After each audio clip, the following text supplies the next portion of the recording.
எந்த ஒரு வீட்டில் அந்த பரபிரம்ம பரமாத்மாவை பற்றிய பேச்சுவார்த்தைகள் நிகழ்வதில்லையோ அந்த வீடு மங்களமற்றதாகும். இன்றைய நிலையில் ஒவ்வொரு மனிதனும் இயந்திர நிலையில் ஆழ்ந்து போயிருப்பதால் அவனால் விரும்பியும் கூட இறை வழிபாட்டிற்காக சிறிது நேரம் கூட ஒதுக்க முடிவதில்லை. இவ்வாறான சூழ்நிலையில் இந்த கீதையின் இறை செய்தியானது செவி வழியாக உட்புகுந்து விட்டால் மட்டுமே போதும். அதுவே அவனுக்கு மேலான நன்மைகளும் வலிமையான திறன்பாடுகளும் அவனுக்குள் துளிர்விட ஆரம்பித்து விடுகிறது. பகவானுடைய திருவாய்மொழியான இந்த ஒளிப்பேடைகளின் வாயிலாக நாள் முழுவதும் அந்த பரம இறைவனின் நினைவு தொடர்ந்து இருந்து கொண்டே இருக்கும். இதுவே இறை வழிபாடு என்னும் கட்டிடத்தின் அஸ்திவாரக் கல்லாகும்.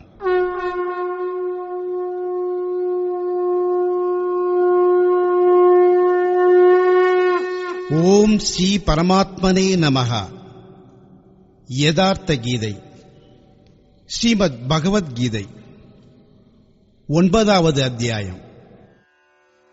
இந்த அத்தியாயத்தில் யோகீஸ்வரர் ஸ்ரீகிருஷ்ணர் தாமாகவே யோகம் கைகூட பெற்றவரின் மகிமைகள் என்ன, அவர் எங்கும் நீக்கமற நிறைந்திருந்த போதிலும் எப்படி எதனுடனும் ஒட்டாமல் தூய்மையானவராக விளங்குகிறார், அனைத்தையும் செய்தபோதும் அவர் எந்த வகையில் எதையும் செய்யாதவராக கருதப்படுகிறார், அந்த யோகம் கைகூட பெற்றவரின் ஆன்மீக அக இயல்பு மற்றும் ஆன்மீக ஆளுமை திறன் என்ன என்பதையெல்லாம் பற்றி விளக்கம் அளிக்கிறார்.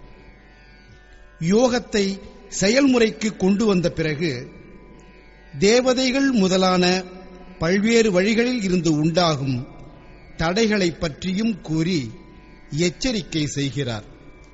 மேலும் அந்த மகாபுருஷரின் சரணத்திற்கு செல்லுமாறும் வலியுறுத்தி கூறுகிறார். ஸ்ரீ பகவான் கூறுகிறார், இதந்து தே குஹ்யதமம் பிரவக்ஷாம்யனசூயவே ஞானம் விஞ்ஞான சகிதம் யஜ்ஞாத்வா மோக்ஷ்யசே சுபாத். யோகீஸ்வரர் ஸ்ரீகிருஷ்ணர் கூறுகிறார், அர்ஜுனா, குறைகாணும் எண்ணம் இல்லாத உனக்காக நான் இந்த பரம ரகசியமான மறைபொருள் ஞானத்தை விஞ்ஞானத்துடன் சேர்த்து கூறுகிறேன். அதாவது இறைவனை நேரடியாக தரிசனம் செய்து முக்தி நிலை பெற்ற பிறகு மகாபுருஷர் என்ற நிலையில் உள்ள அந்த மகாபுருஷர் எவ்வாறு எல்லா இடங்களிலும் ஒரே சமயத்தில் செயல்புரிகிறார், அவர் எவ்வாறு மற்றவர்களுக்குள்ளும் ஆன்மீக விழிப்புணர்வை ஏற்படுத்துகிறார், அவர் எவ்வாறு பக்தர்களின் அகத்தில் சாரதியாக எழுந்தருளி ஆன்மாவில் கலந்து நின்று எப்பொழுதும் அவர்களை ஆன்மீக பாதையில் வழிநடத்துகிறார் என்பதையெல்லாம் உனக்கு கூறுகிறேன். இதனை நேரடியாக அனுபவத்தில் அறிந்து கொண்டு நீ துக்கமே வடிவமான இவ்வுலகில் இருந்து முக்தி அடைந்து விடுவாய். அந்த ஞானம் எப்படிப்பட்டது, இது பற்றி கூறுகிறார். ராஜவித்யா ராஜகுஹ்யம் பவித்ரமிதமுத்தமம் பிரத்யக்ஷாவகமம் தர்ம்யம் சுசுகம் கர்த்துமவ்யயம். விஞ்ஞானத்துடன் கூடிய இந்த ஞானம் எல்லா வித்தைகளுக்கும் அரசனாகும். வித்தை என்பதற்கு மொழி அறிவு என்றோ வெறும் படிப்பு அறிவு என்றோ பொருள் கிடையாது. வித்யாஹி கா பிரம்ம கதிப்பிரதாயா சா வித்யா யா விமுக்தயே யாரிடம் வந்து அவரை உயர்த்தி பிரம்மத்தின் பாதையில் செலுத்தி முக்தியை பெற்றுத் தருகிறதோ அதுவே வித்யை எனப்படுகிறது. ஒருவேளை வழியில் ரித்திகளிலும் சித்திகளிலும் படைப்பின் மாயாஜாலத்தில் எங்காவது சிக்கிக் கொண்டால் அவித்தை வெற்றி பெற்றுவிட்டது என்பது தெளிவாகிறது. ஆகவே இது வித்தை அன்று. ஆனால் இந்த ராஜவித்தை என்பதோ உறுதியான தூய்மையான நன்மையை செய்யவல்லது. இதுவே எல்லா மறைபொருள் ரகசியங்களுக்கும் அரசனாகும். அவித்தை மற்றும் வித்தை ஆகியவற்றின் திரையானது விலகிய பிறகு யோகம் கைகூட பெற்ற நிலையில்தான் இந்த ராஜ வித்தையுடன் ஒன்றிணைய முடியும். இது மிகவும் புனிதமானது, உத்தமமானது, நேரடியான பலனை தரவல்லது. இந்த பிறவியில் சாதனை செய், அடுத்த பிறவியில் அதற்கான பலனை பெற்றுக்கொள் என்பது போன்ற வெறும் குருட்டு நம்பிக்கை அல்ல இது. இந்த வித்தை பரம தர்மமாகிய பரமாத்மாவுடன் ஒன்றிணைந்து இருக்கின்ற ஒன்று. விஞ்ஞானத்துடன் சேர்ந்த இந்த ஞானம் செய்வதற்கு சுலபமானது மட்டுமின்றி ஒருபோதும் அடிபூராத தன்மை உடையதும் ஆகும். அஸ்ரத்ததானாः புருஷா தர்மஸ்யாஸ்ய பரந்தப அப்ராப்ய மாம் நிவர்த்தந்தே மிருத்யு சம்சாரவர்த்மனி. பெரும் தவத்தை உடையவனே அர்ஜுனா, இந்த தர்மத்தில், அதாவது எந்த சாதனையை சிறிதளவு செய்தாலும் அழிவுறுவது இல்லையோ அந்த தர்மத்தில் நம்பிக்கை இல்லாதவன், மனத்தை ஒருநிலைப்படுத்தாமல் இருப்பவன் என்னை அடையாமல் இந்த சம்சார சேத்திரத்திலேயே சுற்றி அலைந்து கொண்டு திரிகிறான். எனவேதான் நம்பிக்கை மிகவும் இன்றியமையாதது எனப்படுகிறது. அப்படியென்றால் நீங்கள் என்ன இந்த உலகத்திற்கு எல்லாம் அப்பாற்பட்டவரா என்று கேட்கலாம். இது பற்றி கூறுகிறார். மயா ததமிதம் சர்வம் ஜகதவ்யக்தமூர்த்தினா மத்ஸ்தானி சர்வபூதானி நச்சாஹம் தேஷ்வவஸ்திதः. இந்த புலன் உணர்வுகளுக்கு அப்பாற்பட்ட ஆன்ம வடிவமாகிய நான் இந்த ஒட்டுமொத்த உலகம் முழுவதும் விரிந்தும் பரந்தும் வியாபித்தும் உள்ளேன். அதாவது நான் எந்த ஆன்ம வடிவத்தில் நிலை பெற்று இருக்கிறேனோ அது அங்கு இங்கு எண்ணாதபடிக்கு எங்கெங்கிலும் நீக்கமற நிறைந்துள்ளது. மனிதர் உட்பட எல்லா உயிரினங்களும் என்னிலேயே அடங்கியுள்ளன. ஆனால் நான் அவற்றிலெல்லாம் அடங்கி இருக்கவில்லை. ஏனெனில் நான் புலன் உணர்வுகளுக்கு அப்பாற்பட்ட ஆன்ம வடிவத்தில் நிலை பெற்று இருக்கிறேன். மகா புருஷர்கள் எந்த புலன் உணர்வுகளுக்கு அப்பாற்பட்ட ஆன்ம வடிவத்தில் நிலை பெற்று இருக்கிறார்களோ அங்கிருந்துதான் பேசுகிறார்கள் மற்றும் செயல்படுகிறார்கள். இதே வரிசையில் மேலும் கூறுகிறார். நச்ச மத்ஸ்தானி பூதானி பஷ்யமே யோகமைஸ்வரம் பூதபிருன்ன ச பூதஸ்தோ மமாத்மா பூதபாவனः.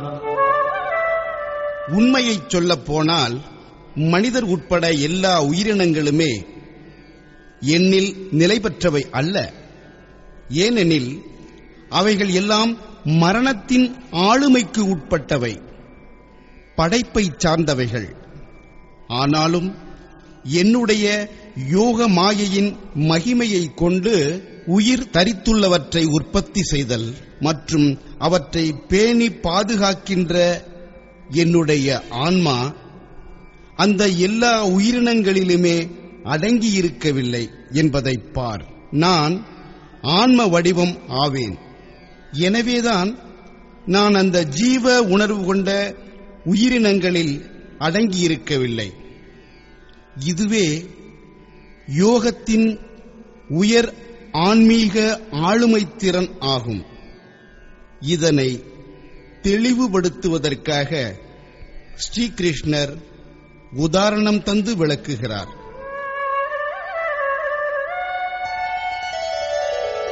யதாகாசஸ்திதோ நித்யம் வாயு சர்வத்ர கோ மஹான் ததா சர்வாணி பூதானி மத்ஸ்தானீத்யுபதாரய. எவ்வாறு ஆகாயத்திலிருந்து உண்டாகிற மாபெரும் வாயுமண்டலம் எப்போதுமே ஆகாயத்திலேயே நிலை பெற்று இருக்கிறதோ, ஆனால் அதனால் ஆகாயத்தில் எந்தவிதமான அசுத்தத்தையும் உண்டாக்க முடிவதில்லையோ, சரியாக அதே போன்றுதான் இந்த மனிதர் உட்பட எல்லா உயிரினங்களும் என்னில் அடங்கியிருக்கின்றன என்று அறிந்து கொள். அவ்வாறே, அதாவது ஆகாயத்தைப் போலவே நான் எதனுடனும் ஒட்டாமல் தூய்மையானவனாகவே இருக்கிறேன். அவற்றால் என்னில் அசுத்தத்தை ஏற்படுத்த முடியாது. கேள்வி நிறைவடைகிறது. இதுவே யோகத்தின் உயர் ஆன்மீக ஆளுமை திறன் ஆகும். இப்போது யோகி என்ன செய்கிறார் என்று பார்க்கலாம். இது பற்றி ஸ்ரீகிருஷ்ணர் கூறுகிறார்.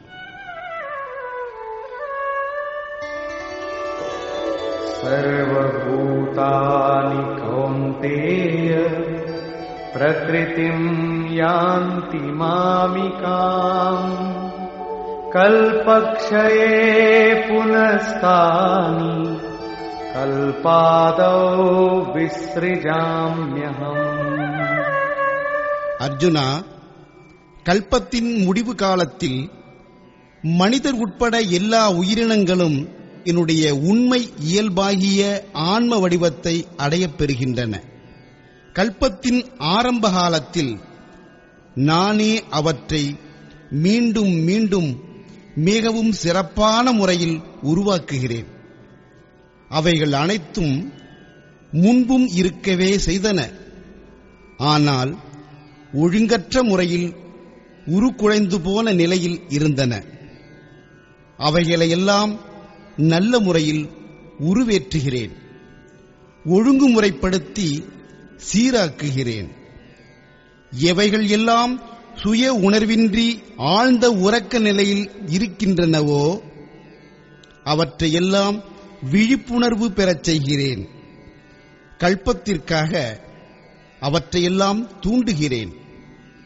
கல்பம் என்பதற்கு ஆன்மீக எழுச்சி பெறுகின்ற உயர்நிலை மாற்றம் என்பதே பொருளாகும்.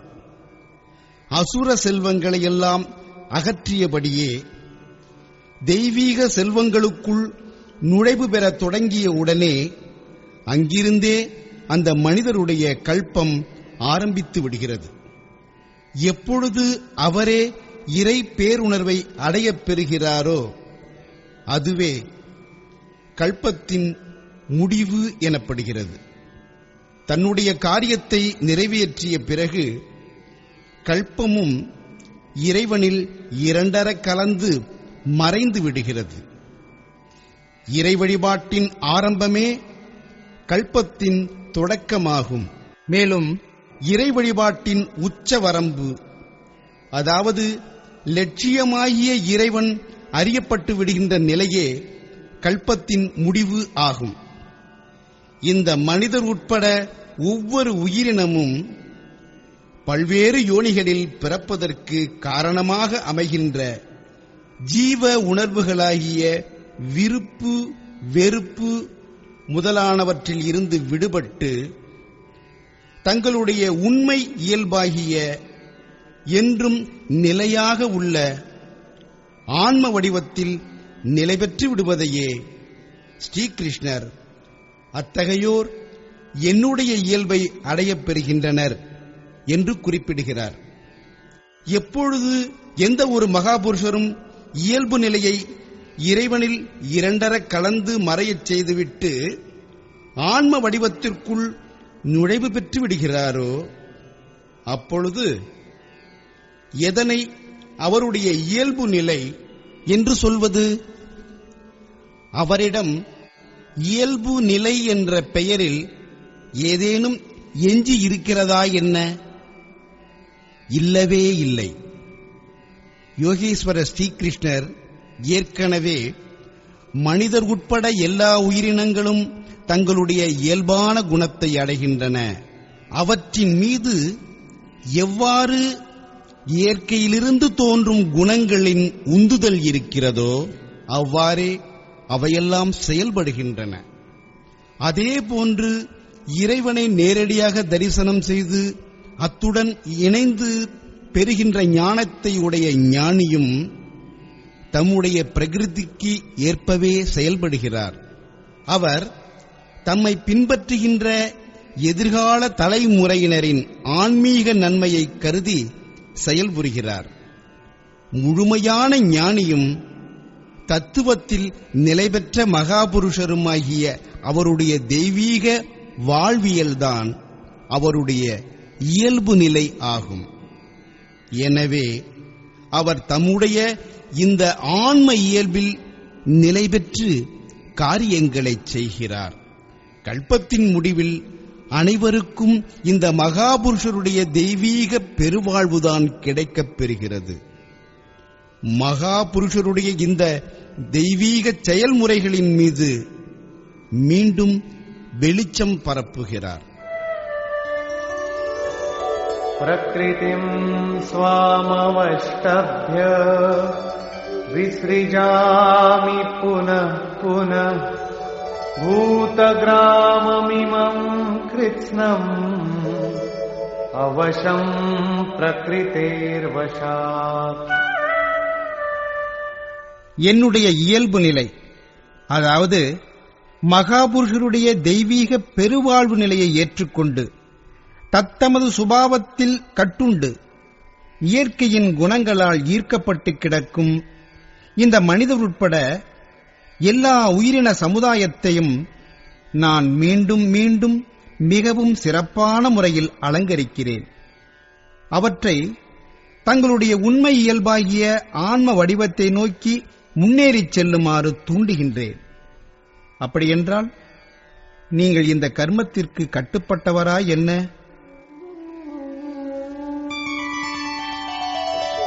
நச்சமாம் தானி கர்மாணி நிபத்னந்தி தனஞ்சய உதாசீனவதாசீனம் அசக்தம் தேஷு கர்மசு. யோகீஸ்வர ஸ்ரீகிருஷ்ணர் ஏற்கனவே மகாபுருஷருடைய ஆன்மீக காரிய செயல்முறையானது இந்த உலகியலுக்கு அப்பாற்பட்டது என்று கூறியுள்ளார். மேலும் நான் புலன் உணர்வுகளுக்கு எல்லாம் அப்பாற்பட்ட ஆன்ம வடிவத்தில் இருந்து செயல்படுகிறேன் என்று கூறியுள்ளார். இங்கேயும் அவர் அதையே கூறுகிறார். தனஞ்சயா, எந்த கர்மங்களையெல்லாம் நாம் புலன்களால் அறிந்து கொள்ள முடியாத வண்ணம் கண்களுக்கு புலப்படாத நிலையில் இருந்து கொண்டு செய்கிறேனோ அவற்றின் மீதெல்லாம் எனக்கு எந்த பற்றுதலும் இல்லை. எதன் மீதும் பற்றில்லாத நிலைக்கு ஒப்பான உயர்நிலையில் உள்ள பரமாத்ம வடிவமாகிய என்னை அந்த கர்மங்களால் பிணைக்க முடிவதில்லை. ஏனெனில் கர்மத்தின் இறுதி விளைவாக எந்த லட்சியம் அடையப் பெறுகிறதோ நான் அதில் நிலைபெற்றவன் ஆவேன். எனவேதான் அந்த கர்மங்களை செய்ய வேண்டும் என்ற எந்த கட்டாயமும் எனக்கு இல்லை. இது ஆன்ம இயல்புடன் இணைந்து ஒன்றுபட்டுள்ள குணங்களின் மேலான செயல்கள்.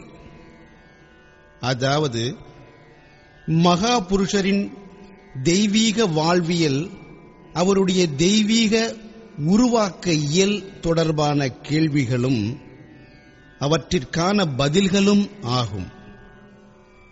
இப்பொழுது என்னுடைய ஆளுமைக்கு உட்பட்டு இயங்கும் மாயை எதனை உருவாக்குகிறது? அது என்ன? அதாவது அதுவும் ஒரு கல்பம்தான். மயாத்யக்ஷேண பிரகிருதிஹ சூயதே சசராசரம் ஹேதுனானேன கௌந்தேய ஜகத் விபரிவர்த்ததே. அர்ஜுனா, என்னுடைய தலைமையின் கீழ், அதாவது என்னுடைய முன்னிலையில், அங்கிங்கு எண்ணாதபடிக்கு எங்கெங்கிலும் நீக்கமற நிறைந்திருக்கும் என்னுடைய ஆளுமைக்கு உட்பட்டு இந்த மாயை திரிகுணமயி பிரகிருதி, அஷ்டதா மூல பிரகிருதி மற்றும் சேதனா உயிர் உணர்வு பிரகிருதி ஆகிய அசையும் அசையாத இயல்புடைய அனைத்தும் அடங்கிய ஒட்டுமொத்த உலகத்தையும் படைக்கிறது. இது ஒரு தாழ்நிலை கல்பமாகும். மேலும் இந்த காரணத்தினால்தான் இந்த உலகம் பிறப்பு இறப்பு சக்கரத்தில் மாட்டிக்கொண்டு ஓயாமல் சுற்றிக்கொண்டே இருக்கிறது. இந்த இயற்கையின் காலத்தால் உருமாறிக்கொண்டிருக்கின்ற தாழ்ந்த நிலையிலான கல்பத்தை என்னுடைய தலைமையின் கீழ் இயங்குகின்ற இயற்கைதான் செய்கிறது, நான் செய்வதில்லை. ஆனால் கல்பமாகிய இறை ஆராதனையை இயக்குவித்தல், அது முழுமை பெறுகின்ற இறுதி காலம் வரையிலான ஆன்மீக வழிகாட்டுதல் என்கின்ற கல்பத்தை மகா புருஷர் தாமே முன்னின்று செய்கிறார். எங்கே அவர் மிகவும் சிறப்பான முறையில் உருவாக்குகிறார் எனப்படுகிறதோ அந்த ஒரு நிலையில் அவரே கர்த்தா ஆவார். ஆனால் எங்கேயோ செய்வது இயற்கையாகும். அது என்னுடைய முன்னிலையில் இந்த காலத்தினால் உருமாற்றம் அடைகின்ற படைப்பினை மேற்கொள்கிறது. இதில் உடல்களின் பரிமாற்றம், காலத்தின் பரிமாற்றம், யுகங்களின் பரிமாற்றம் ஆகியவை அடங்கும். நான் இவ்வளவு தூரம் அங்கிங்கே எண்ணாதபடிக்கு எங்கெங்கிலும் நீக்கமர நிறைந்துள்ள உயர் ஆன்மீக ஆளுமை திறன் உடையவனாக இருந்த போதிலும் மூடர்கள் என்னை அறிந்து கொள்வதில்லை. மேலும் அவஜானந்தி மாம் மூடா மானுஷீம் தனுமாஶ்ரிதம் பரம் பாவமஜானந்தோ மம பூதமஹேஸ்வரம். மனிதர் உட்பட எல்லா உயிரினங்களின் மகா ஈஸ்வரனாகிய என்னுடைய மேலான இறை பேருணர்வை அறிந்து கொள்ளாத மூடர்கள் என்னை மனித உடல் தரித்தவனாக துச்சமாக மதிக்கின்றனர். மனிதர் உட்பட எல்லா உயிரினங்களின் ஈஸ்வரர்களுக்கெல்லாம் மகா ஈஸ்வரனாக விளங்கும் அந்த இறை பேருணர்வு நிலையில் நான் நிலை பெற்று விளங்குகின்றேன். ஆனால் மனித உடல் கொண்டவனாக இருக்கிறேன் அல்லவா? எனவேதான் மூடர்களால் என்னை அறிந்து கொள்ள முடிவதில்லை. அவர்கள் என்னை சாதாரண மனிதன் என்றே கருதி அழைக்கின்றனர். இதில் அவர்களுடைய குற்றம் என்னவாக இருக்க முடியும்? அவர்களுடைய கண் பார்வைக்கு மகா புருஷருடைய சரீரம்தானே தென்படுகிறது. நீங்கள் மகா ஈஸ்வர உணர்வில் நிலை பெற்றவர் என்பதை அவர்கள் எவ்வாறு அறிந்து கொள்வது? அவர்களால் ஏன் பார்க்க முடிவதில்லை? இது பற்றி கூறுகிறார்.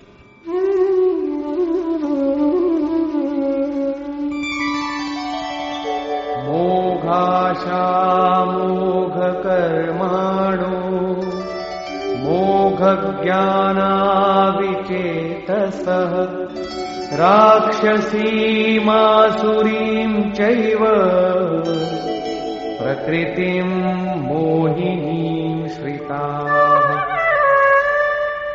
அவர்கள் வீணான ஆசைகள் எது எப்பொழுதுமே நிறைவடைவதில்லையோ அத்தகைய ஆசைகள், வீணான கர்மங்கள், உலகியல் பந்தங்களை ஏற்படுத்த வல்ல கர்மங்கள், வீணான ஞானம் எது உண்மையில் அஞ்ஞானமோ அது ஆகியவற்றால் கடுமையான முறையில் பாதிக்கப்பட்டு சுய உணர்வற்ற ஆழ்ந்த உறக்க நிலையில் இருக்கின்ற ராட்சதர்கள் மற்றும் அசுரர்களின் மோக வசப்படுகின்ற சுபாவத்தை உடையவர்களாக இருக்கின்றனர். அதாவது அசுர சுபாவம் உடையவர்களாக இருக்கின்றனர். எனவேதான் என்னை சாதாரண மனிதன் என்றே புரிந்து கொள்கின்றனர். அசுர மற்றும் ராட்சச குணங்கள் மனத்தில் உள்ள ஒரு வகையான சுபாவமே தவிர ஏதோ ஒரு தனிப்பட்ட ஜாதியையோ பிறவியையோ குறிப்பதல்ல. அசுர இயல்பை உடையவர்கள் என்னை அறிந்து கொள்வது இல்லை. ஆனால் மகாத்மாக்களோ என்னை அறிவார்கள். மேலும் அவர்கள் என்னை வழிபடவும் செய்கிறார்கள். महात्मानस्तु मां पार्थ दैवीं प्रकृतिमाश्रिताः भजन्त्यनन्यमनसो ज्ञात्वा भूतादिमं व्ययम्. பார்த்தனே, தெய்வீக பிரகிருதி அதாவது தெய்வீக செல்வங்களை ஆதாரமாக கொண்ட மகாத்மாக்கள் என்னை மனிதர் உட்பட எல்லா உயிரினங்களின் ஆதி காரணமானவர், புலன் உணர்வுகளுக்கெல்லாம் அப்பாற்பட்டவர், அழிவற்றவர் என்று அறிந்து கொண்டு ஆழ்ந்த மனத்தால் என்னைத் தவிர மனத்தில் வேறு எந்த சிந்தனையும் இல்லாமல் என் மீது மட்டுமே தங்களுடைய நம்பிக்கையை வைத்துக்கொண்டு இடைவிடாது என்னையே வழிபடுகின்றனர். எந்த முறையில் வழிபடுகின்றனர்? இது பற்றி கூறுகிறார்.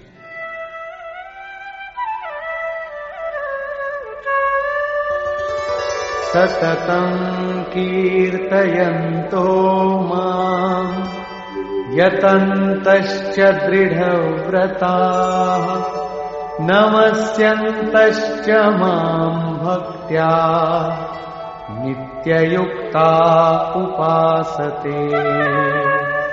அவர்கள் இடைவிடாமல் ஆன்ம சிந்தனையில் ஈடுபடுதல் என்ற விரதத்தை திடமாக ஏற்படுத்திக் கொண்டு என்னுடைய தெய்வீக குணங்களை முழு நம்பிக்கையுடன் சிந்தனை செய்கின்றனர். என்னை அடைந்து முக்தி நிலை பெறுவதற்கான முயற்சியில் ஈடுபடுகின்றனர். மேலும் அவர்கள் என்னை மீண்டும் மீண்டும் தொழுது வணங்கியபடியே எப்பொழுதும் என்னிலேயே ஒன்றியிருந்து இடையறாத பக்தியுடன், அதாவது என்னைத் தவிர வேறு எதையும் யாரையும் நினைக்காது என்னிடம் மட்டுமே பக்தியுடன் என்னையே வழிபடுகின்றனர். இதிலேயே தொடர்ச்சியாக மூழ்கிவிடுகின்றனர். அவர்கள் எந்தவிதமான இறை வழிபாட்டினை செய்கின்றனர்? எத்தகையது இந்த கீர்த்தி கானம்? வேறு எந்த ஒரு வழிபாடும் அல்ல, மாறாக வேள்வி என்ற பெயரில் விரிவாக எடுத்துரைக்கப்பட்ட அதே இறை வழிபாடே தவிர வேறொன்றும் அல்ல. அதே இறை ஆராதனையைத்தான் யோகேஸ்வரர் ஸ்ரீகிருஷ்ணர் சுருக்கமாக திரும்பவும் சொல்கிறார். ஞானயஜ்ஞேன சாப்யன்யே யஜந்தோ மாமுபாசதே ஏகத்வேன ப்ருதக்த்வேன பஹுதா விஸ்வதோ முகம். அவர்களில் சிலர் எங்கும் நீக்கமற நிறைந்துள்ளவராகிய பரமாத்மாவாகிய என்னை ஞான வேள்வியின் மூலமாக வேள்வி செய்து வழிபடுகின்றனர்.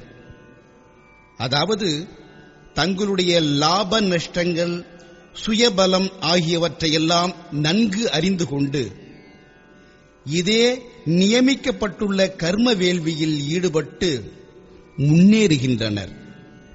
இன்னும் சிலரோ ஒன்றுபட்ட உணர்வுடன், அதாவது நாம் இறைவனுடன் ஒருமைப்பட்டு விட வேண்டும் என்ற உணர்வுடன் என்னை வழிபடுகின்றனர். வேறு சிலரோ அனைத்தையும் விலக்கி வைத்து மேலானவராகவும் ஒப்பற்றவராகவும் உள்ள என்னிடமே தங்களை சமர்ப்பணம் செய்து பற்றற்ற சேவை உணர்வுடன் என்னை வழிபடுகின்றனர். மேலும் இதே போன்று பல்வேறு முறைகளில் வழிபடுகின்றனர். ஏனெனில் இவை அனைத்துமே ஒரே வேள்வியை செய்து கொண்டு போகும்போது வருகின்ற உயர்ந்த தாழ்ந்த நிலைகளாகும். வேள்வியின் ஆரம்பம் சேவையில் இருந்துதான் தொடங்குகின்றது. ஆனால் அந்த வேள்வியை அனுசரிப்பது எப்படி? யோகேஸ்வரர் ஸ்ரீகிருஷ்ணர் வேள்வியை செய்பவன் நான் தான் என்கிறார். ஒருவேளை மகா புருஷர் ஆன்மாவில் ஒன்று கலந்து நின்று சாரதியாக வழிநடத்தவில்லை என்றால் வேள்வி நிறைவடைவதில்லை. அவருடைய வழிகாட்டுதலின் மூலமாகத்தான் சாதகர் இப்பொழுது எந்த நிலையில் இருக்கிறோம், எதுவரை கடந்து வந்துவிட்டோம் என்பதையெல்லாம் அறிந்து கொள்ள முடியும். உண்மையில் வேள்வியை செய்பவர் யார்? இது பற்றி யோகீஸ்வரர் கூறுகிறார்.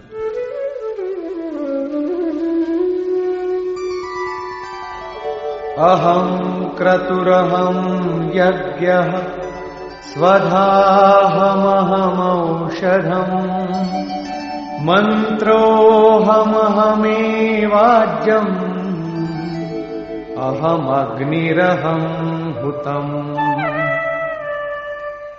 கர்த்தா, அதாவது செய்பவன் நானே ஆவேன்.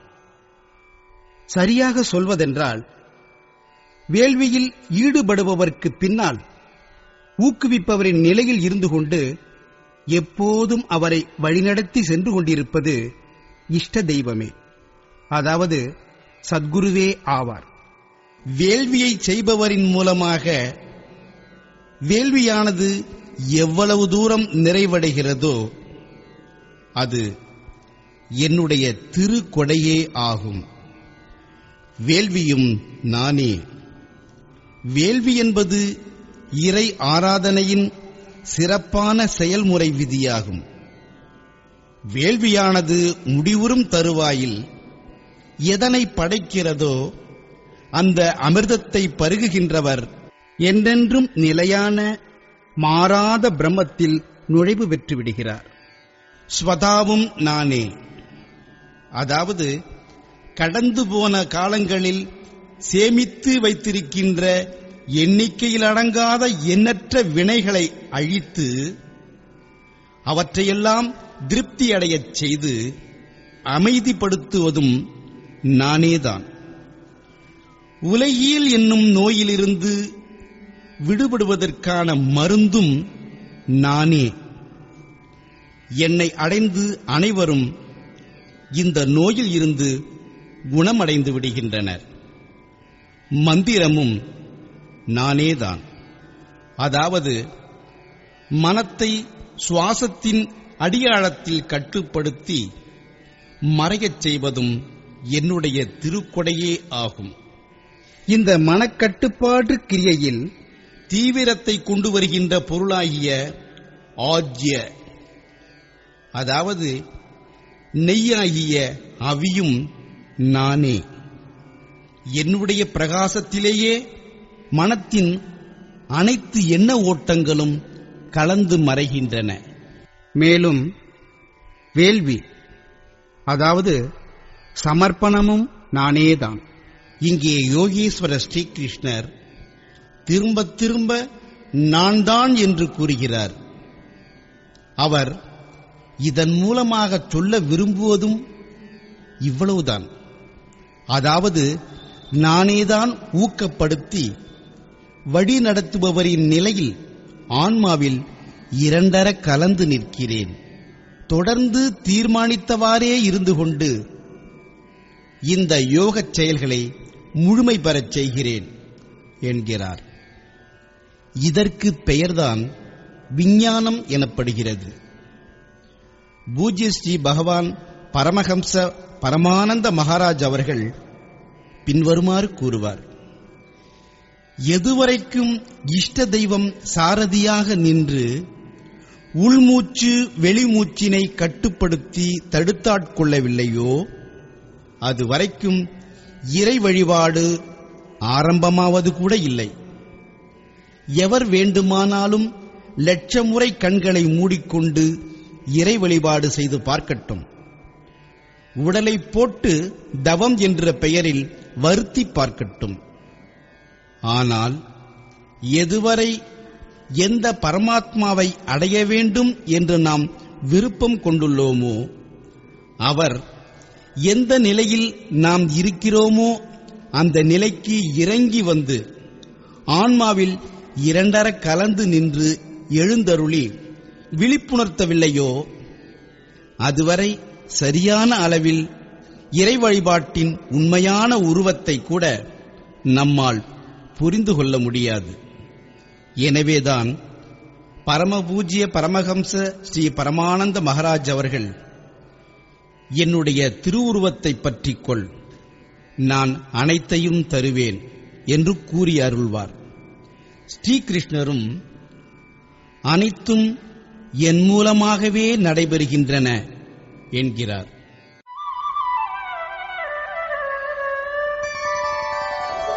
पिताहमस्य जगतो माता धाता पितामहः वेद्यं पवित्रमोङ्कार ऋक्सामयजुरेव च. அர்ஜுனா, நான் தான் ஒட்டுமொத்த உலகத்தையும் தாத்தா, அதாவது தாங்குபவன் ஆவேன். பிதா, அதாவது போற்றி பேணி பாதுகாப்பவன் ஆவேன். மாதா, அதாவது உற்பத்தி செய்பவள் ஆவேன். பிதாமக, அதாவது அனைத்தும் எதற்குள் நுழைவு பெறுகின்றனவோ அந்த மூல ஊற்றுக்கண் ஆவேன். மேலும் அரிய தகுதியுடைய புனிதமான ஓங்காரம், அதாவது அகம் ஆகார இதி ஓம்கார, அந்த பரமாத்மா எனது ஆன்ம வடிவமே ஆகும். சோகம், தத்துவமசி போன்றவையெல்லாம் ஒரே பொருளை தருபவைதான். அவ்வாறு அரிய தகுதியுடைய வடிவம் நானேதான். ருக், அதாவது எல்லா பிரார்த்தனைகளும். சாம, அதாவது சமத்துவத்தை தரவல்ல ஆன்மீக செயல்முறையும். யஜு, அதாவது வேள்வியின் சிறப்பான செயல்முறை விதியும் நானேதான். யோகத்தை அனுசரிப்பதில் உள்ள மேலே குறிப்பிட்டுள்ள 3 அவசியமான அங்கங்களுமே என்னிடமிருந்துதான் தோன்றுகின்றன. गतिर्भर्ता प्रभु साक्षी निवास शरणं सुहृत् प्रभव प्रलय स्थानं निधानं बीजमव्ययम्. அர்ஜுனா, அடைய தகுதியுடைய பரமகதியும் போற்றி பேணி பாதுகாப்பவரும் எல்லோருடைய இறைவனானவரும் சாட்சியின் வடிவில் இருந்து அனைத்தையும் அறிந்தவரும் அனைத்தின் இருப்பிடமும் சரணமடைய தகுதியுடையவரும் எந்த காரணமும் இன்றி அன்பு காட்டும் நண்பரும் உற்பத்தி மற்றும் பிரளயம், அதாவது நல்ல மற்றும் தீய வினைகளை அழிப்பவரும் அழிவற்ற காரணமும் நானேதான். இறுதியில் எதற்குள் நுழைவு கிடைக்கிறதோ அந்த அனைத்து தெய்வீக மகிமைகளும் நானேதான். तपाम्यहमहं वर्षम् निगृह्णाम्युत्सृजामि च अमृतं चैव मृत्युश्च सदसच्चाहमर्जुन. நானே சூரியனின் உருவத்தில் இருந்து கொண்டு வெப்பம் அளிக்கிறேன், மழையை உண்டு பண்ணுகிறேன், அதை பெய்விக்கவும் செய்கிறேன். மரணத்திற்கு அப்பாற்பட்ட அமிர்த தத்துவமும் நானே, மரணமும் நானே. உண்மை மற்றும் உண்மையற்றது அனைத்தும் நானே. அதாவது மேலான ஒளியை அளிப்பது எதுவோ அந்த சூரியனும் நானேதான். சில சமயங்களில் இறை வழிபாட்டில் ஈடுபடுபவர்கள் என்னை பொய்யானவர் என்று எண்ணிக்கொண்டு விடுகின்றனர். அவர்கள் மரணத்தையே அடைகின்றனர். இந்த வகையில் அவர் மேலும் கூறுகிறார், त्रैविद्यामां सोमपाः पूतपापाः यज्ञैरिष्ट्वा स्वर्गतिं प्रार्थयन्ते ते पुण्यमासाद्य सुरेन्द्रलोकम् अश्नन्ति दिव्यान् दिवि देवभोगान्. இறை ஆராதனை வித்தை 3 அங்கங்களைக் கொண்டது. அவை முறையே ருக், சாம மற்றும் யஜு. அதாவது பிரார்த்தனை சமத்துவம் பெற்றுத்தரும் ஆன்மீக செயல்முறை மற்றும் வேள்வியின் சிறப்பு செயல்முறை விதி ஆகும். வேள்வியை அனுசரித்து வருகின்ற சோம, அதாவது சந்திரனின் குறைந்த வெளிச்சத்தை பருகுகின்ற பாவங்களிலிருந்து முக்தியடைந்து புனிதமடைந்த மனிதர் அந்த வேள்வியின் நிச்சயிக்கப்பட்டுள்ள செயல்முறையின் மூலமாக என்னை இஷ்ட தெய்வத்தின் உருவில் வழிபட்டு சொர்க்கத்தை அடைவதற்காக பிரார்த்தனை செய்கிறார். இதுவே உண்மையற்றதை விரும்புவதாகும். இதனால் அவர் மரணத்தை அடைய நேரிடுகிறது. அத்தகையவருக்கு மறுபிறவி உண்டாகிறது. இதை குறிப்பிட்டே யோகேஸ்வரர் இதற்கு முந்தைய ஸ்லோகத்தில் கூறினார், அவர் என்னைத்தான் வழிபடுகிறார், அதே நிச்சயிக்கப்பட்டுள்ள விதிமுறைப்படிதான் வழிபடுகிறார். ஆனால் பதிலுக்கு சொர்க்கத்தை வேண்டுகிறார். அத்தகையவர் புண்ணியத்தின் பலன் உருவாகிய இந்திரலோகத்தை அடைந்து சொர்க்கத்தில் தேவதைகளுக்கே உரித்தான தெய்வீக இன்பங்களை அனுபவிக்கிறார். அந்த இன்பங்களையும் கூட நானேதான் தருகிறேன். தேதம் புக்த்வா ஸ்வர்கலோகம் விஷாலம் क्षीणे पुण्ये मर्त्यलोकम् विशन्ति एवं त्रयी धर्ममनुप्रपन्ना गतागतं कामकामा लभन्ते. அவர்கள் அந்த விசாலமான சொர்க்க வாழ்வை அனுபவித்த பிறகு புண்ணியம் குறைந்து போகின்ற நிலை வந்ததும் மரணமாட்சி புரிகின்ற இந்த உலகத்திற்கு மிருத்யுலோகம், அதாவது பிறப்பு இறப்பிற்கு ஆளாகின்றனர். இந்த முறையில் பிரார்த்தனை, சமத்துவம் மற்றும் வேள்வி ஆகிய இந்த 3 விதிகளுடன் நிச்சயிக்கப்பட்டுள்ள வேள்வியை கடைபிடிப்பவர் என்னுடைய சரணத்தை ஏற்றுக்கொண்டிருந்த பிறகும் கூட சொர்க்கம் முதலான உலகியல் இன்பங்களை விரும்புகின்ற அத்தகையவர் மறுபிறவி அடைகிறார். ஆனால் அவருடைய ஆன்மீக சாதனையின் ஆரம்பம் ஒருபோதும் அழிந்து போவதில்லை. ஏனெனில் இந்த ஆன்மீக பாதையில் விதைக்கப்படுகின்ற ஆன்மீக விதைக்கு அழிவு என்பதே இல்லை. ஆனால் எந்த வகையான ஆசையும் கொள்ளாதவருக்கு என்ன கிடைக்கிறது?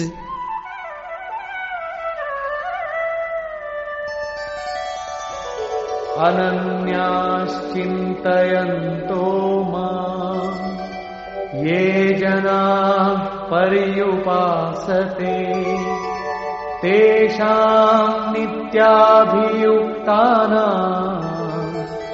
योगक्षेमम् वहाम्यहम्. அனன்ய உணர்வுடன் என்னைத் தவிர வேறு எதையும் யாரையும் விரும்பாத என்னிலேயே நிலைத்திருக்கும் பக்தர்கள் பரமாத்ம வடிவமாகிய என்னையே நிரந்தரமாக சிந்தனை செய்கிறார்கள்.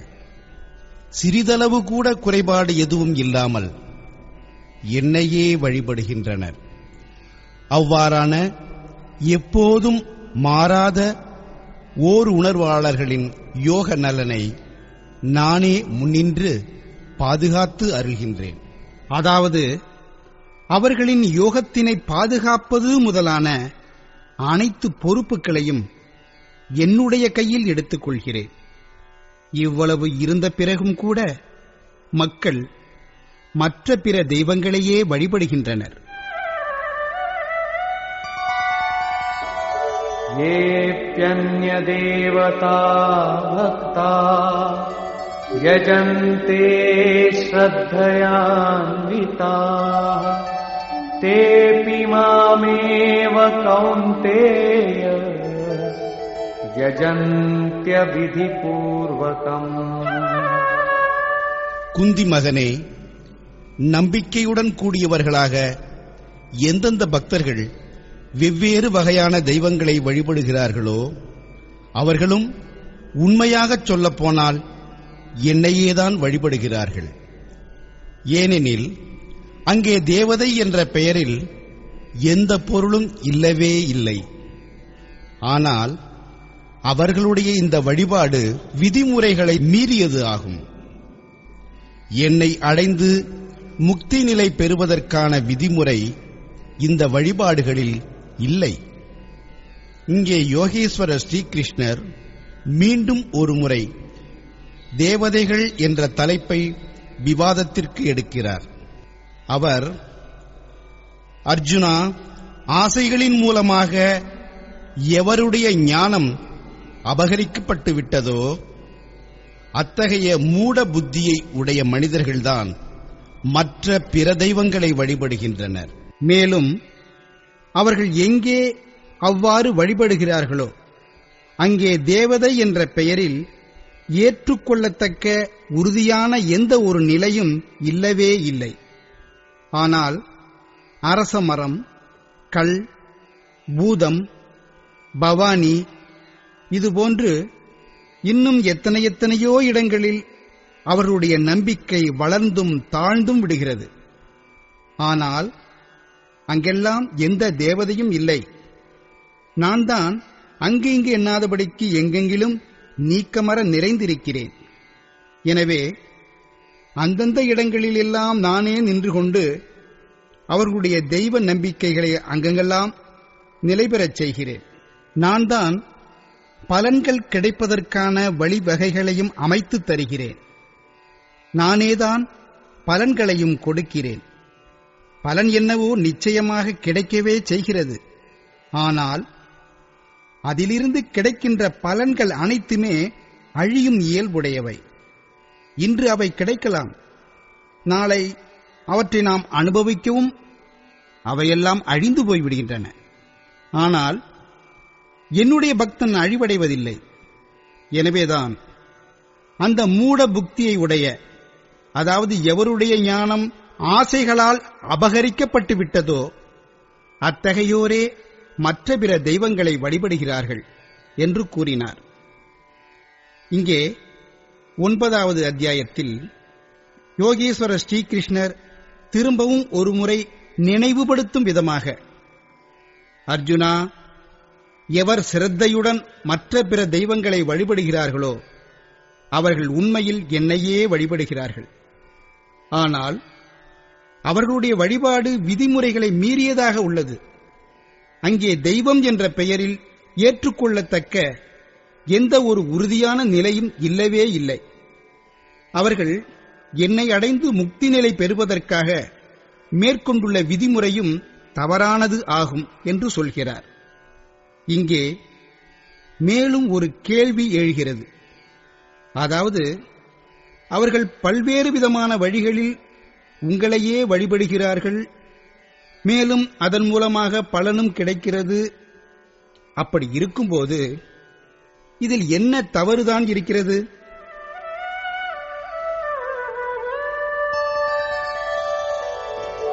அஹம் ஹி சர்வயஜ்ஞானாம்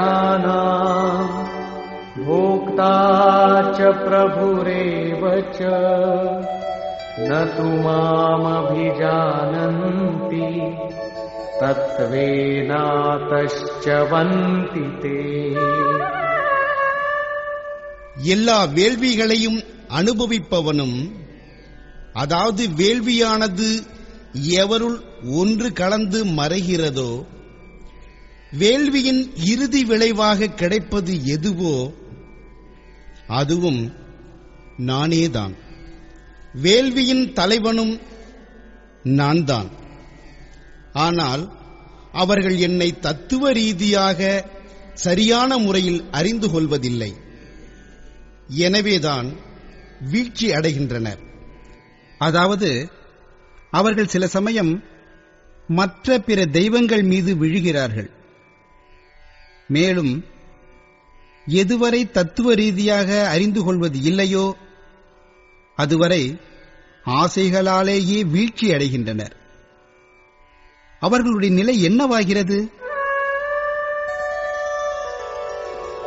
யாந்தி தேவவ்ரதா தேவான் பித்ரீன்யாந்தி பித்ருவ்ரதா பூதானி யாந்தி பூதேஜா யாந்தி மத்யாஜினோபிமா.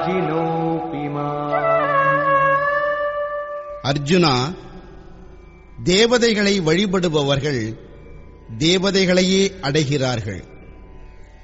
தேவதை என்பதும் மாற்றத்திற்கு உட்படுகின்ற ஒரு நிலைப்பாடுதான். அவைகள் தங்களுடைய நற்கர்மங்களுக்கு ஏற்ப கிடைக்கின்ற வாழ்க்கையை வாழ்ந்து முடிக்கின்றன. அவ்வளவுதான். பித்ருக்களை வழிபடுபவர்கள் பித்ருக்களையே அடைகிறார்கள். அதாவது கடந்த காலத்திலேயே உழன்று கொண்டு இருக்கின்றனர். பூதங்களை வழிபடுபவர்கள் பூதங்களாகின்றனர். அதாவது உடலை பெறுகின்றனர். என்னுடைய பக்தனோ என்னையே அடைகிறான். அவன் என்னுடைய சாட்சாத் ஆன்ம வடிவத்தையே அடைகிறான். அவனுக்கு அழிவு என்பதே கிடையாது. இது மட்டுமல்ல, என்னை வழிபடுவதற்கான வழிமுறையும் எளிமையானது.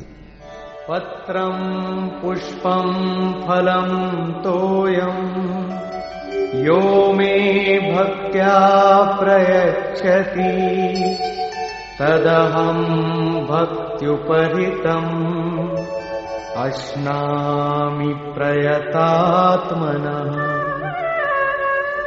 பக்தி எங்கிருந்து தொடங்குகிறது என்றால், இலை, பூ, தண்ணீர், பழம் முதலானவற்றை யார் எனக்கு பக்தி பூர்வமாக சமர்ப்பித்தாலும், மனத்தால் என்னை அடைய முயற்சிக்கும் அந்த பக்தரால் சமர்ப்பிக்கப்படுகின்ற அனைத்தையும் நான் உண்கிறேன், அதாவது ஏற்றுக்கொள்கிறேன்.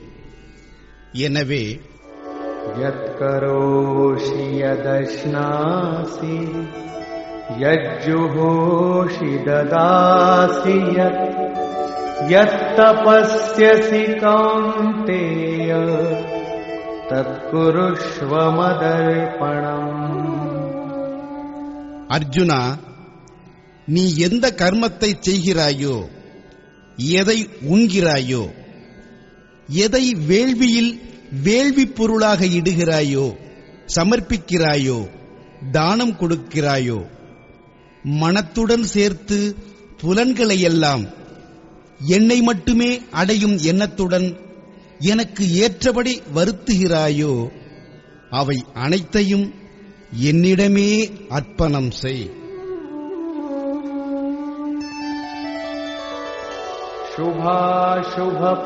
शुभाशुभफलैरेवम् मोक्ष्यसे कर्मबन्धनैः सन्न्यासयोगयुक्तात्मा विमुक्तो मामुपैष्यसि.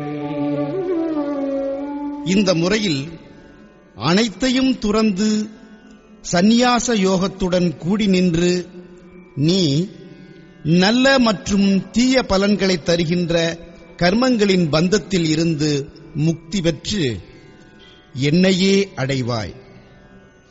மேற்கூறிய 3 ஸ்லோகங்களில் யோகேஸ்வரர் ஸ்ரீகிருஷ்ணர் வரிசை கிரமமாக சாதனை, அதனுடைய இறுதி விளைவு ஆகியவற்றை முழுமையாக வர்ணித்துள்ளார்.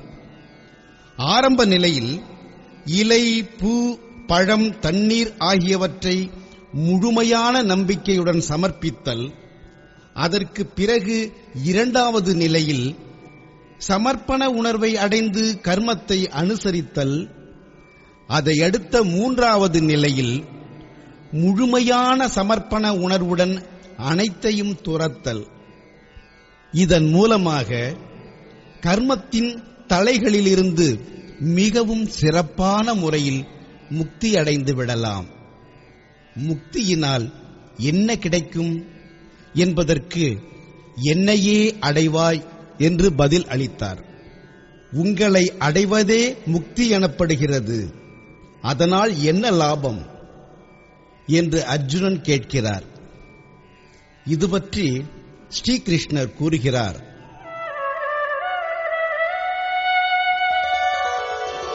சமோஹம் சர்வபூதேஷு நமே த்வேஷோஸ்தி ந ப்ரியः யே பஜந்தி துமாம் பக்த்யா மயி தே தேஷு சாப்யஹம்.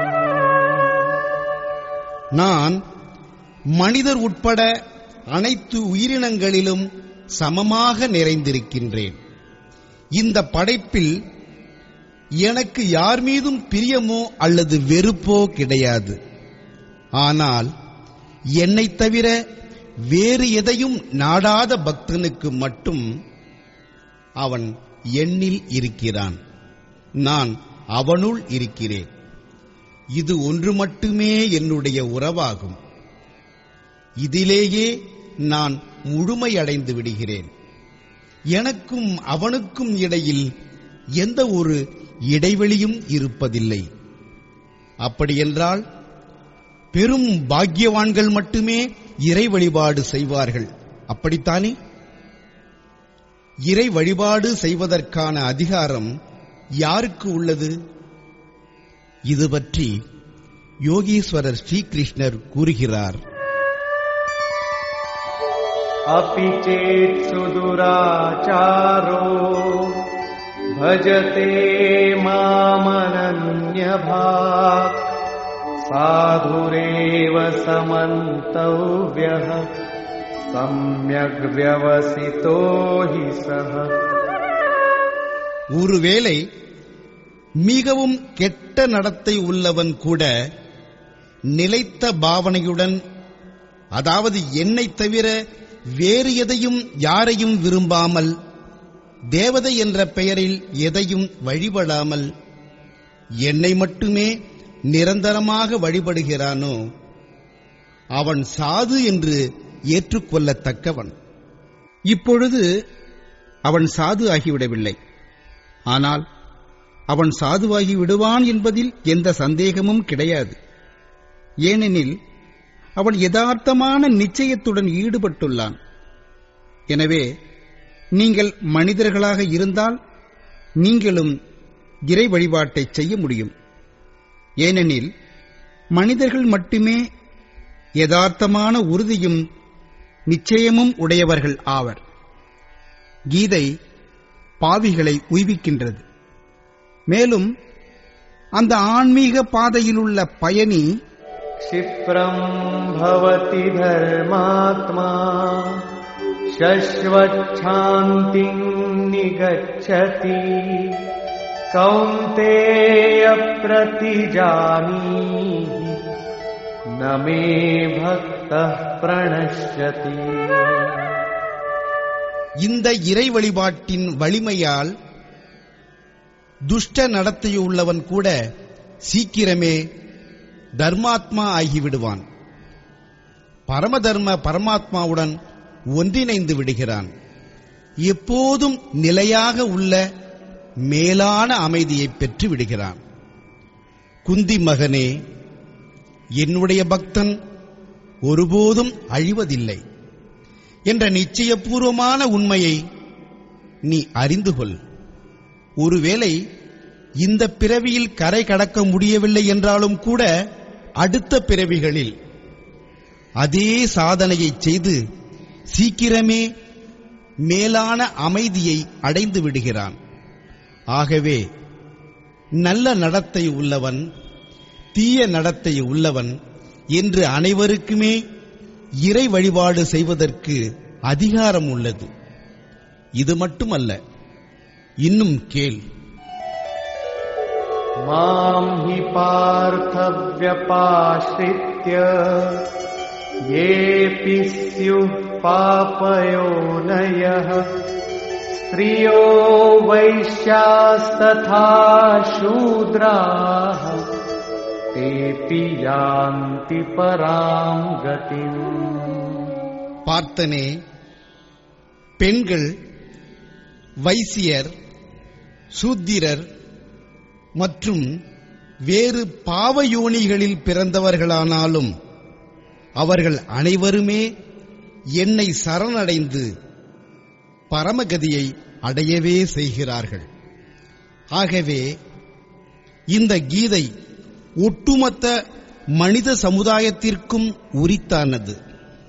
அவர்கள் என்ன செய்து கொண்டிருந்தாலும் சரி, எங்கே பிறந்தவர்கள் ஆனாலும் சரி, கீதை அவர்கள் அனைவருக்கும் ஒரே மாதிரியான நன்மை பயக்க வல்ல உபதேசத்தை தருகிறது.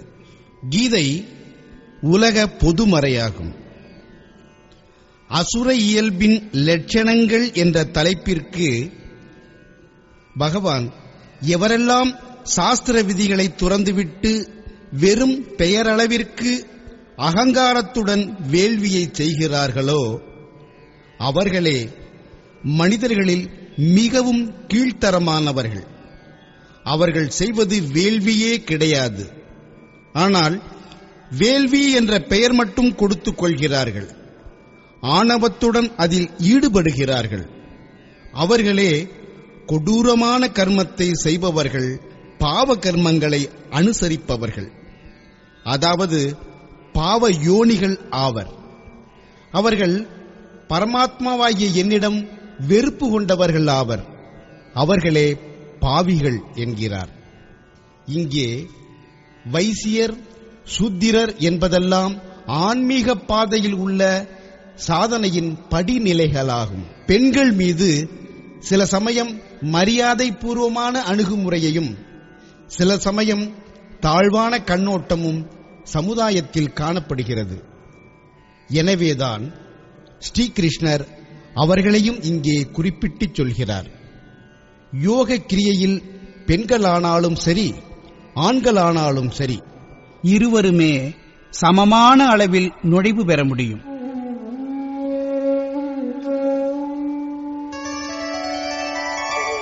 किं पुनर्ब्राह्मणा पुण्या भक्ता राजर्षयस्तथा अनित्यमसुखं लोकम् इमं प्राप्य भजस्व माम्.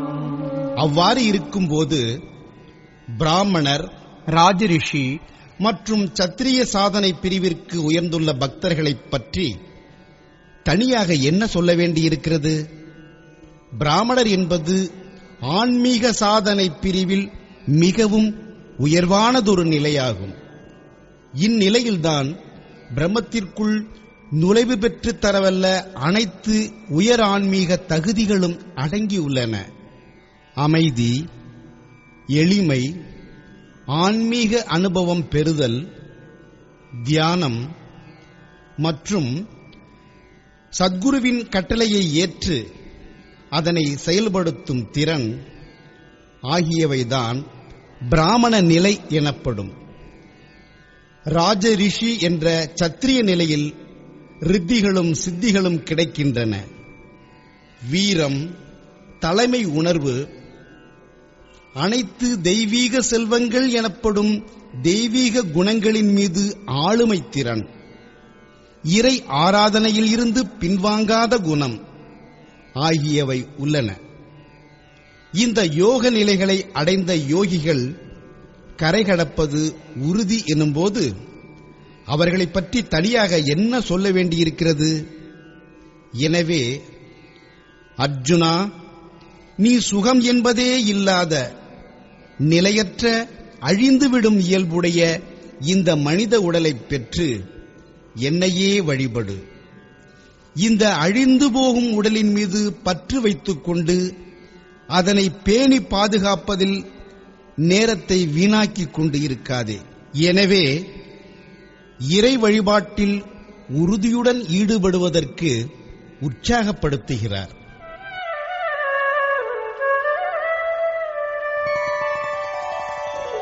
मन्मना भव मद्भक्तो मद्याजी मां नमस्कुरु मामे वैश्यसि युक्त्वैवम्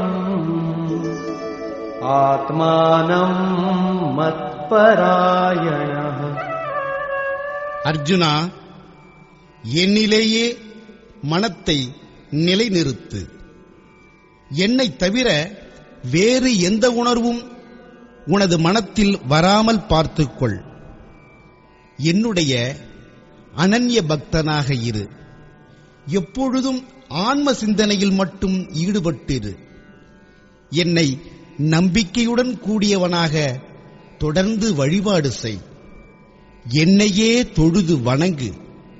இம்முறையில் என்னிடமே சரணடைந்து ஆன்மாவை என்னுடன் ஒன்றிணையும் ஒருமைப்பாட்டு உணர்வுடன் என்னில் உறுதிப்படுத்து.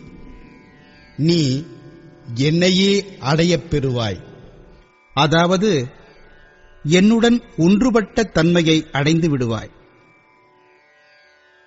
முடிவுரை. இந்த அத்தியாயத்தின் ஆரம்பத்தில் ஸ்ரீகிருஷ்ணர் கூறினார், அர்ஜுனா, உன்னைப் போன்று குற்றமற்ற பக்தனுக்காக நான் இந்த ஞானத்தை விஞ்ஞானத்துடன் சேர்த்து கூறுவேன். இதை அறிந்து கொண்ட பிறகு வேறு எதுவும் அறிந்து கொள்வதற்காக எஞ்சியிருக்கப் போவதில்லை. இதை அறிந்து நீ சம்சார பந்தங்களில் இருந்து விடுதலை பெற்று விடுவாய். இந்த ஞானம் எல்லா வித்தைகளுக்கும் அரசனாகும். பரபிரம்ம பரமாத்மாவில் நுழைவு பெற்று தருவது எதுவோ அதுவே வித்தை எனப்படுகிறது. இந்த ஞானமோ அந்த வித்தைக்கும் அரசனாகும். அதாவது நிச்சயமாகவே நன்மை பயக்க வல்லது ஆகும். இது அனைத்து மறைபொருள் ரகசியங்களுக்கும் அரசனாகும். பரம ரகசியமான பரம்பொருளையும் நேருக்கு நேராக தரிசனம் செய்விக்க வல்லதாகும். இது நேரடியான பலனை தருகிறது.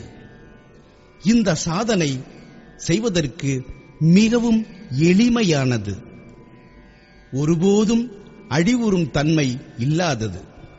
சிறிதளவு சாதனை கூட உங்கள் மூலமாக செய்யப்பட்டு விட்டாலும் அந்த அளவு சாதனையானது ஒருபோதும் அழிந்து போவதில்லை. மாறாக அந்த சாதனையின் மகிமையினால் அவன் மேலான உயர்நிலை வரை போய் சேர்ந்து விடுகிறான். ஆனால் இங்கே ஒரு நிபந்தனை உள்ளது.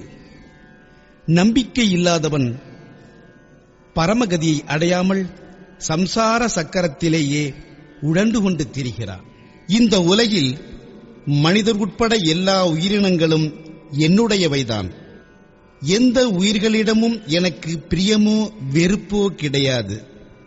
நான் அனைத்திற்கும் நடுநிலையானவன்.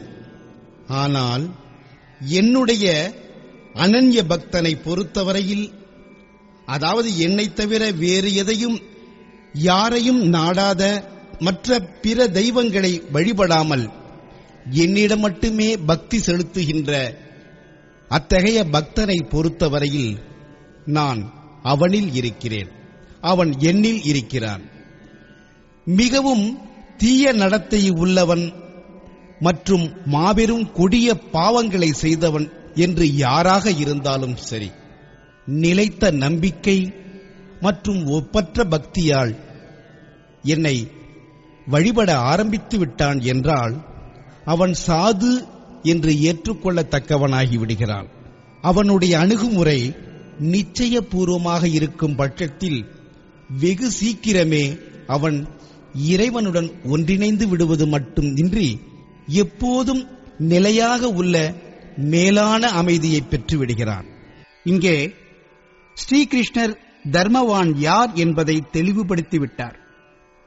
இவ்வுலகில் பிறந்துள்ள எந்த ஒரு உயிரானது நிலைத்த உணர்வுடன் பரமாத்மாவையே வழிபடுகிறதோ மற்றும் அவரையே சிந்தனை செய்து கொண்டு இருக்கிறதோ அதுவே வெகு சீக்கிரத்தில் தர்மவானாகிறது. எனவே ஏக இறைவனாகிய பரமாத்மாவை இடைவிடாமல் நினைப்பவரே தர்மவான், அதாவது தர்மத்தை பின்பற்றுபவர் எனப்படுகிறார். இறுதியாக அவர் வாக்குறுதி அளிக்கும் விதமாக, அர்ஜுனா, என்னுடைய பக்தன் ஒருபோதும் அழிவது இல்லை. சூத்திரராக இருந்தாலும் சரி, தாழ்ந்தவர், ஆதிவாசி, நாகரீகமானவன் அல்லது வேறு எந்த பெயருடையவராக இருந்தாலும் சரி, ஆண்கள், பெண்கள் மற்றும் பாவயோனியில் பிறந்தவர்கள், தாழ்நிலை உயிரினங்களாக இருந்தாலும் சரி, என்னை சரணடைந்து மேலான உயர்ந்த அந்த பரம்பொருளை அடைகிறார்கள். எனவேதான் அர்ஜுனா, சுகம் என்பதே இல்லாத, சிறிது காலத்திலேயே அழிந்துவிடக்கூடிய, ஆனால் அடைதற்கு அரிய இந்த மனித உடலை பெற்று என்னையே வழிபடு என்கிறார். இந்த அத்தியாயத்தில் பகவான் ஸ்ரீகிருஷ்ணரே முன்னின்று விழிப்புணர்த்துகின்ற வித்தையைப் பற்றி தெளிவாக விளக்கப்பட்டுள்ளது.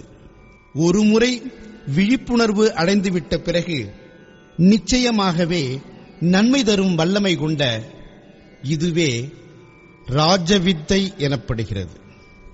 இந்த முறையில் பகவத்கீதை என்னும் உபனிஷதமும் பிரம்ம வித்தையும் யோக சாஸ்திரமும் ஸ்ரீகிருஷ்ணர் மற்றும் அர்ஜுன உரையாடலும் ஆகிய ராஜவித்யா ஜாக்ருதி, ராஜவித்தை விழிப்புறுதல் என்ற பெயருடைய 9வது அத்தியாயம் நிறைவு பெறுகிறது.